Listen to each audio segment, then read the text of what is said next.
We have the tech to get food delivered in 15 minutes, but we all have horror stories about buying tickets. The Game Time app gives fans the advantage. Get amazing tickets in just a few taps. Fees are included, so what you see is what you pay. And the Game Time guarantee means authentic tickets at the best price every time. Take the guesswork out of buying tickets to concerts, sports, comedy, and more with Game Time. Download the Game Time app and create an account for $20 off your first purchase. Terms apply. Hey, warmer from the low! Welcome to lovely Las Vegas for Coast to Coast Hoops with myself, Greg Hoops Peters, and now part of the VSiN Family Podcast. We've got an excellent podcast for you as we're going to be joined here in a few minutes by one of our good friends, Colby Dant. He does an amazing job over at the Sports Gambling Podcast Network. We're going to be touching upon these NBA draft decisions with him. If there's been any surprises over the last few weeks that stood out to him in terms of what we've been seeing in the transfer portal as well, haven't been seeing a ton of big moves. It feels like a lot of these teams are in, for lack of a better term, a holding pattern with regards to the transfer portal and in terms of being able to bring these guys in until we do see the NBA draft decisions, but we'll be touching upon that. And then in the final segment, I'm going to give you guys a recap of the news and notes we saw in college basketball over the last 24 hours. Not a ton, so I'm going to get one of the shorter final segments that we've had here in a while, as again, feels like, especially during the weekends here in May/June, you're not going to get a lot of guys that sign, and feels like a lot of these teams, they are waiting on the NBA draft decisions, which is why I've had so many guests on here in the last few days to talk about them, because even though we don't have a ton of them, I do think that we have some big time impactful decisions. And if you do have a question, comment, segment idea, what have you for this podcast, you do have one or two ways to be able to fire those in. First one is my Twitter/X timeline at gunit_81. Keep in mind, Lars EM, naming does not matter, so as per usual, please do send these into the timeline. And the other way is find an Apple Podcast review. If you rate this podcast 5 stars, that's very much appreciated. And then from there, you're able to fire in whatever you'd like to hear on this podcast via that 5-star review. We really didn't get that juicy headline as well from college basketball in like Friday or Saturday or anything like that, so we are just going to get right to it. Talk with our good friend Colby Dant. He does an incredible job over at the Sports Gambling Podcast Network. He and Ryan McIntyre, you hear on this podcast quite a bit, they do a great job with the show, The College Experience. They do a great job looking at all college sports, not just college basketball, not just college football, but when hockey's in season, they're looking at the Frozen Four. They're doing a great job this time of year, taking a look at college baseball, and so much more. Colby, like myself, out here on the West Coast, and you're able to follow him on the old Twitter/X at the Colby D all together. And Colby, it's always a pleasure, my friend. Thank you so much. Oh, man, always a pleasure, brother. And obviously big news pending. Yes, absolutely. We've got so many guys that are in the NBA draft that have big decisions. And I don't know what you think of this year's decisions, but obviously we had fewer guys entering the NBA draft than in past years. It's down from like the last 2 decades. But that said, it just feels like the impact of this year's decisions are as big as they've ever been, because I feel like there's a lot of teams that make or break might be going a little bit too far, but their prospects are going to be looking so much different based on what some of these guys like Tyler Tanner, Milan Mimicevic, and company do here in the next week or two. 100%. I mean, it's captivating in a way, just because, I mean, if you start doing the math on what these teams will look like on some of the guys potentially returning, it can really, for us prognosticators, it would play a pivotal role. And then you start playing out the season in your head as schedules happen more. I don't know about you, Greg, but I've been paying attention to all these tournaments that are, being announced, even though the dates haven't been announced. Our guy Rocco Miller is all over it.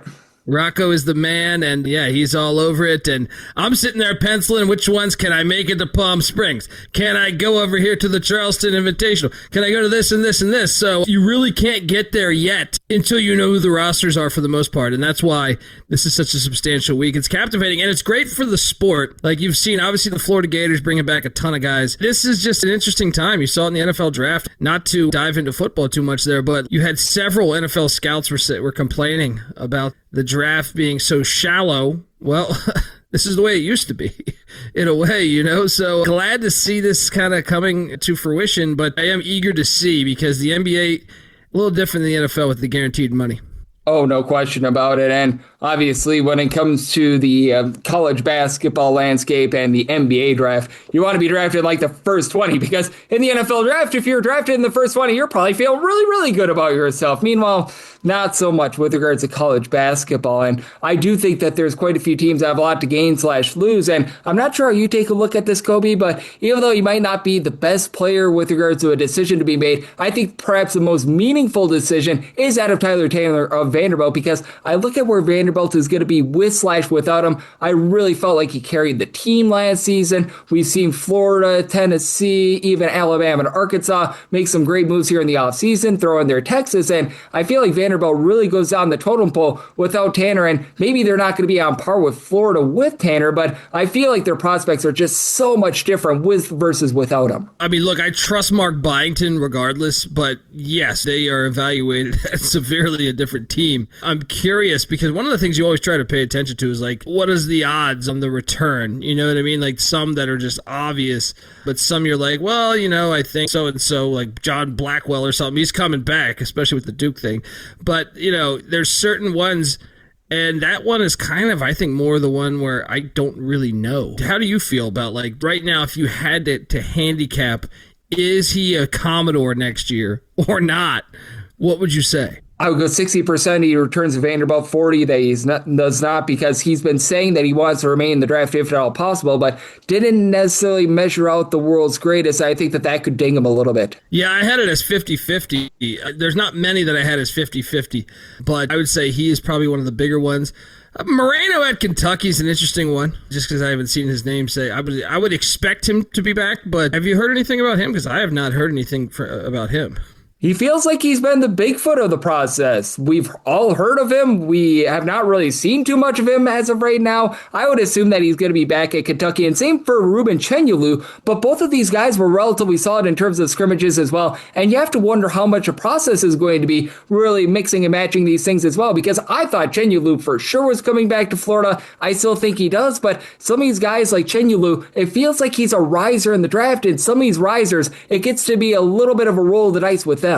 I just don't understand it because it's not like football with injuries. Basketball injuries, I mean, when's the last time a basketball player got seriously injured and ruined his career off an injury? I feel like it's very rare these days. So, like, to me, now that you can you're basically going to be a millionaire, right? To come back to college. College is like the awesomest time of your life. So it's like NBA could be there, or pro ball in general, whether you're playing in China or wherever. But I don't understand it. I think philosophically it might change. It's something that I'm fascinated to see the development of the way that more money is. Because for 1 year, to me, I'm a parent. If my son came to me, and I know I love college hoops more, so maybe I'm jaded. But unless you're like the top 3 pick or something where you can bank on like $100 million or something, you're telling me you're going like 15th or 10th or something. Even if you're top 3, I think I would still consider, like, dude, you're going to be a millionaire if you come back to Florida. You could play for a national championship. This time period in your life from like 18 to 20, well, nowadays in college basketball, 18 to 27, but 18 to 23 is so pivotal for you to go have fun and enjoy life and be carefree. So I don't know, but I'm fascinated to see what happens here, man. I'm glad to see the pendulum swinging back. Koa Pete's obviously another big one too, that I'm very fascinated to see what happens there. Yeah, I'm right there with you. And Koa Pete has really become the man of interest, as Colby Dant, who does such great work over at the Sports Gambling Podcast Network, joined me on Coast to Coast Hoops, and I'm right there with you, because if you're telling me, hey, for 1 year's work, less than 1 year's work, because you don't play college basketball all 12 months out of the year, you're able to get like $2 or $3 million, whereas you're rolling the dice on what team may not pick you. You might be in the G League next year. I'm taking that money as well. But that said, you bring up an interesting name in Koa Pete, because for the longest time, I thought that he was just going to be as good as gone. Didn't necessarily grade out the world's best with regards to his three-point shot. And we all knew from watching college basketball, Koa Pete's forte is not necessarily three-point shooting. But I feel like that could be a real momentum shifter for Arizona, because right now I've got them a little bit of a hair behind the likes of Florida, the likes of Duke. If he comes back, I don't know if I can quite put them on that level of those top 2 teams, but I think at bare bones minimum, they're a top 4 team. Yes. I mean, the guy stepped on the scene. I think it was Florida they were playing in Vegas. Yes. The opener last year, where he grabbed our attention the second he stepped on the basketball court in college there in Tucson. If he comes back, I definitely think that you got to have them projected as a top 5 team. Just with all the other pieces, the way Tommy Lloyd's got that thing rolling. Now, I would like to see them be a little bit better. We'll see. Tommy Lloyd, I still think, has to answer some questions as his career prologues. That one is a gigantic one in my book. Maybe the biggest, actually, the more you think about it. Yep, I think that in terms of what it means for his team,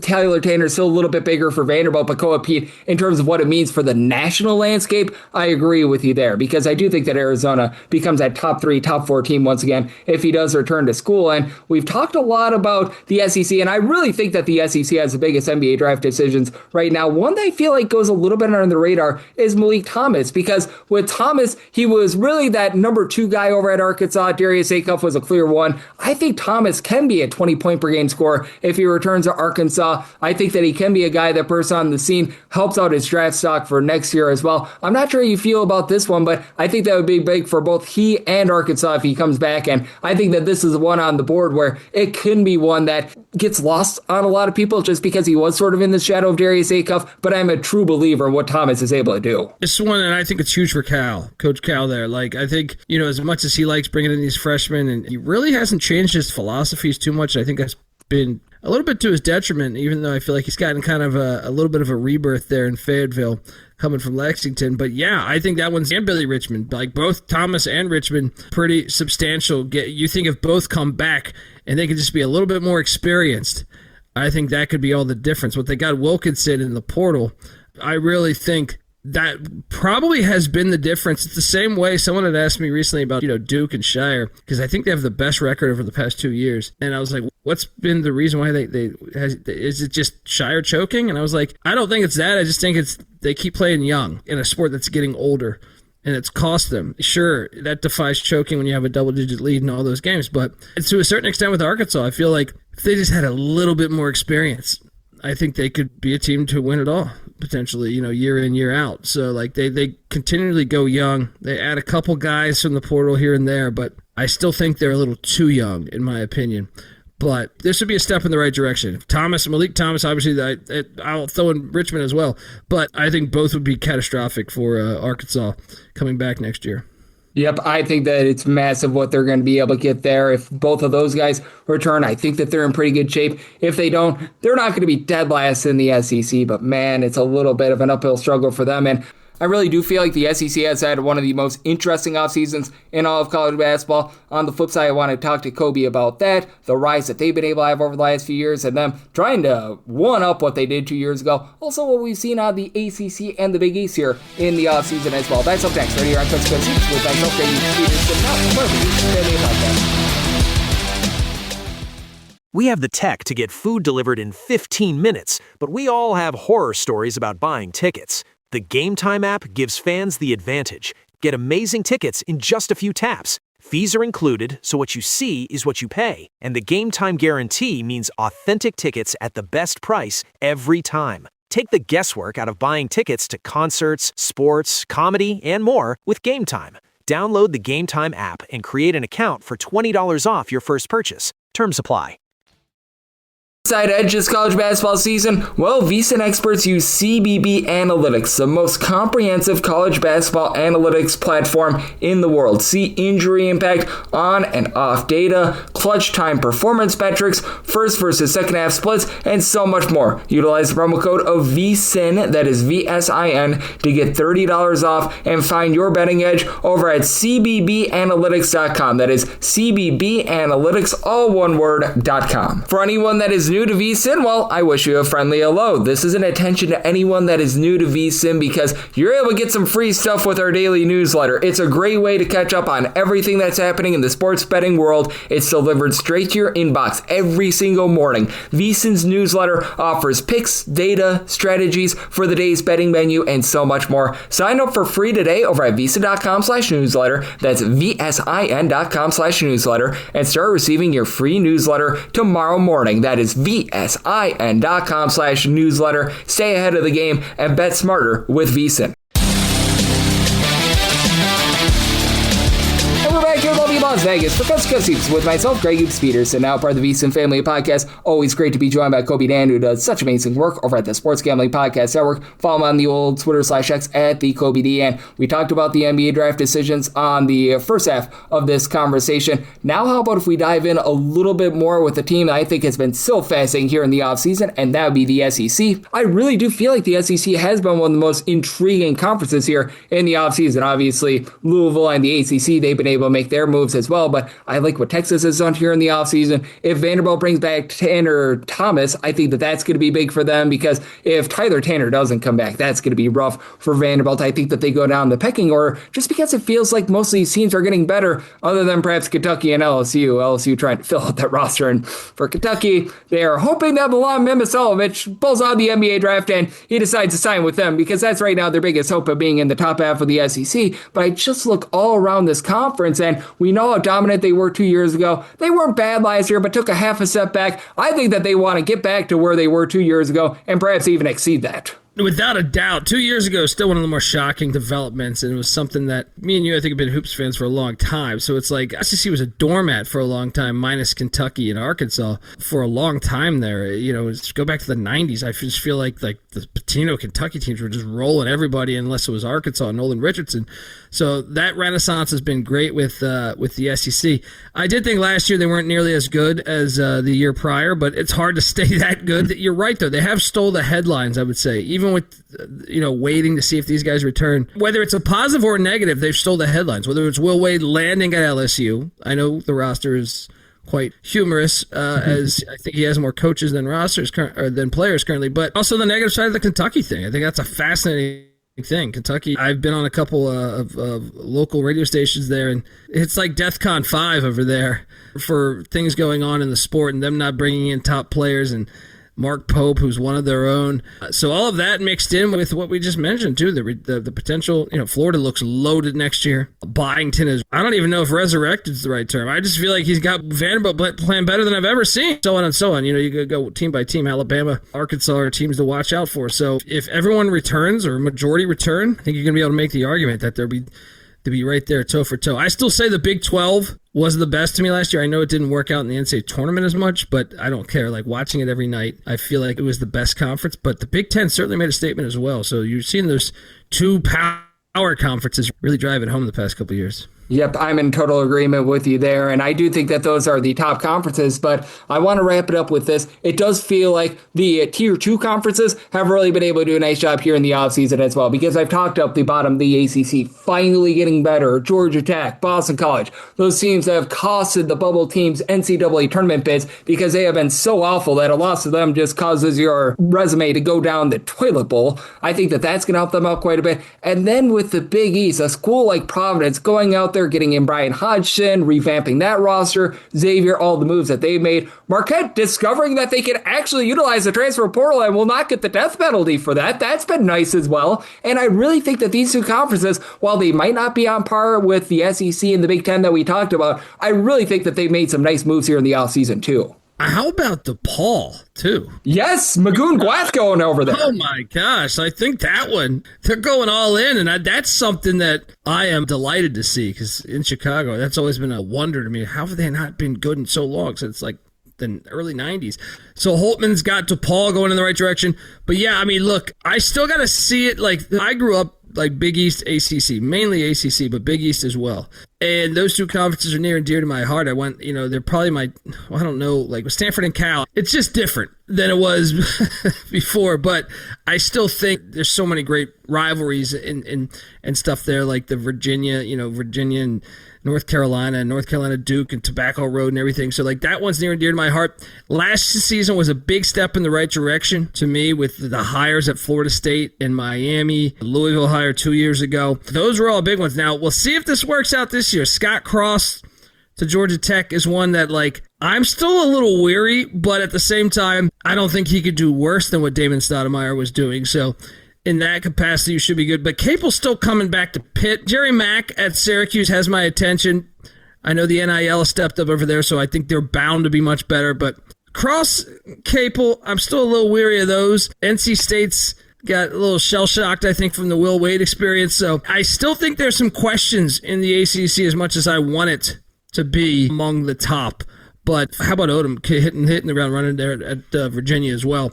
So how could I forget that? But yeah, Big East is the one I think you circle in general, and I'll say the same for Gonzaga and any other basketball school first. I'm really interested to see how the NIL works, because the player sharing or the rev sharing hitting those schools where they don't have football is must-watch TV to me. So I'm not surprised by Marquette. I'm not even that surprised by DePaul. But a little bit there, just because they've been a doormat so long. Providence is one that I think Georgetown, these schools should all benefit. I know Georgetown still has a football program there in the FCS. They're in the Patriot League. Yeah, that's what I'm saying. So it's just a little different. Gonzaga, these schools, St. Louis you saw also. How about St. Louis? They're having a great offseason in my opinion. Dayton, the Flyers. So these schools that don't necessarily go football first, I think will be super interested to watch in this time period where they're going to be able to go all in on basketball. And you're seeing Kentucky not go all in. They're going all in football now because the football drives the bus, it seems like. So it's pretty fascinating right now what's going on. But yeah, Big East I think is back on the right track. ACC, I still have questions. Yep, the ACC, I have questions, but at the same time, I think that they're going in a better direction than they were because, man, it was looking really, really bad. Now you still have question marks, but at the very least, there's a little bit of upside, and there might be actual contenders to Duke with Louisville stepping up, Virginia. I like what's been happening there as well, but what I like even more is getting you on this podcast, Colby, because you do such a great job looking at this great sport all 12 months out of the year. You're doing an incredible job with a little bit of everything over there at the College Experience with our good friend Ryan McIntyre. And you talk about college being the time of your life. I'm sure that it was for Ryan McIntyre as well, because I feel like whenever I see him on social media, he's trying to recapture those moments, and I love living vicariously through him. So let the good people at home know it's all in tap for you and how people can follow along on social media and other platforms. Yeah, thank you, man. And look, if you want to follow Moneyline Mac, you no need to use social media. Just hit your local dive bar. Yes. But he's recently clean family fun. He's back out on the market, so I feel like that's a good thing. Get out there and explore the planet some. But yeah, look, I host the College Football Experience, the College Basketball Experience. We're still doing college basketball episodes throughout the offseason. College football, I'm previewing 138 teams for a solo episode, 1 hour on every single team. We do it every year. Also, we have the FCS College Football Experience and then the College Baseball Experience. Really excited about that. Next week, I head to the ACC Championship or the ACC Tournament there in Charlotte. Excited for that and the road to Omaha heating up here. Love college baseball. I think it's the most undercovered sport that we have going in America, and that says a lot because college basketball is pretty undercovered, as we know. But yeah, College Baseball Experience as well, and part of the Sports Gambling Podcast network there. So check out the Sports Gambling Podcast and on Twitter at the Colby D, and the College Experience is on Twitter at TCE on SGPN, and also YouTube.com/the College Experience. All right, enough plugging. It's like a rapper at the end of his verse there. It's like, yeah, Dipset. But what's up, man? Appreciate you having me on the show as always, Greg. I was thinking more like one of those medicines where it's like, if you have something that is lasting for more than 24 hours, you want to seek medical attention right away. But exactly. Yes. Exactly.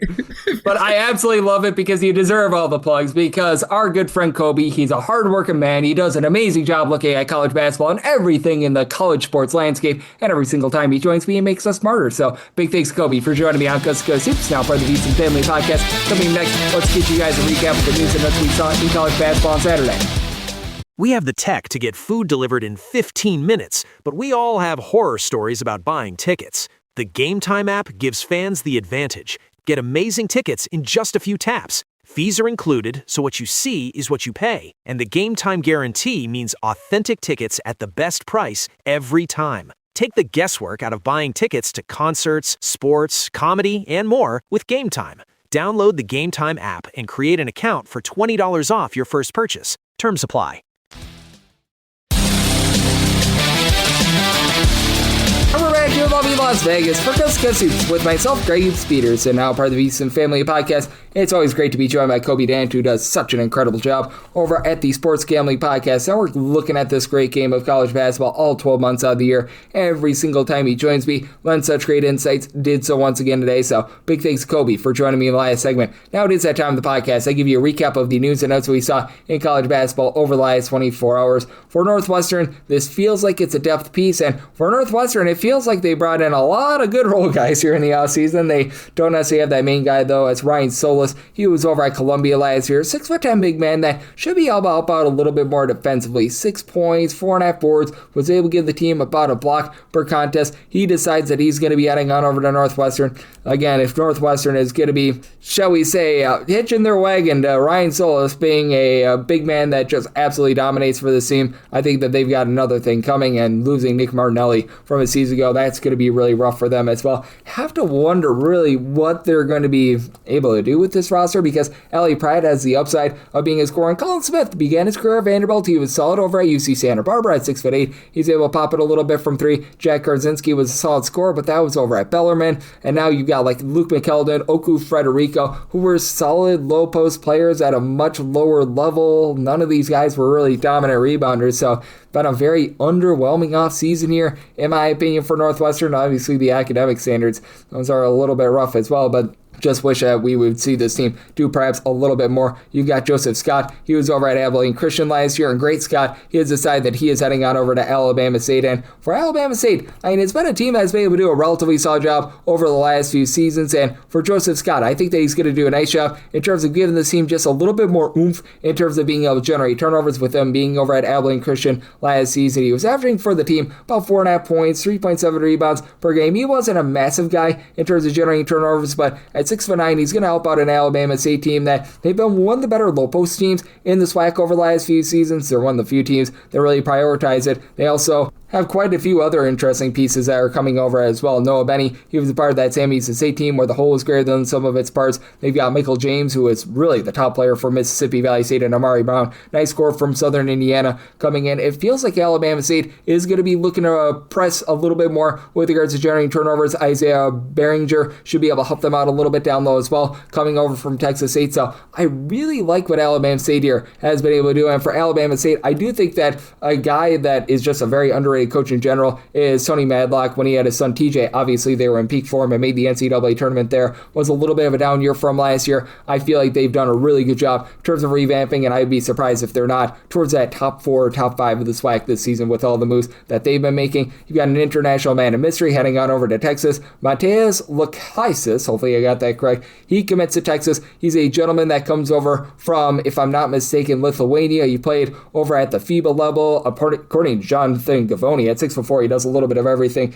13 points, 4.5 assists, maybe not the world's greatest three-point shooter, but that's just another weapon for this Texas team that I feel like they've done a great job here in the offseason. It was a little bit of a surprise that Texas was able to make the second week of the NCAA tournament here in number 1. Now they're really investing in Sean Miller and company, and the way that they've been able to just bring in some of these guys I think are just going to very much fit this program. You've got Mateus Volkaitis, who was so good for them last season. Now you're able to bring in David Punch down low. Mikey Lewis, I liked him over at St. Mary's. Elijah Freeman comes over from Auburn. You're able to get a little bit more rough and tumble with Amari Evans coming over from Tennessee. The defense was a little bit lackluster last year. They've addressed that. They still got really good scoring, so I feel like this has been a really good offseason thus far for Texas, so do love to be able to see that. I like this move as well, as you've got Anquan Bolden Jr. He last season was playing over at Florida A&M, and he's decided that he is going to be heading out over to Sonel. For Anquan Bolden Jr., for one, his father was one of my favorite wide receivers of all time, so I do have to add that in there. But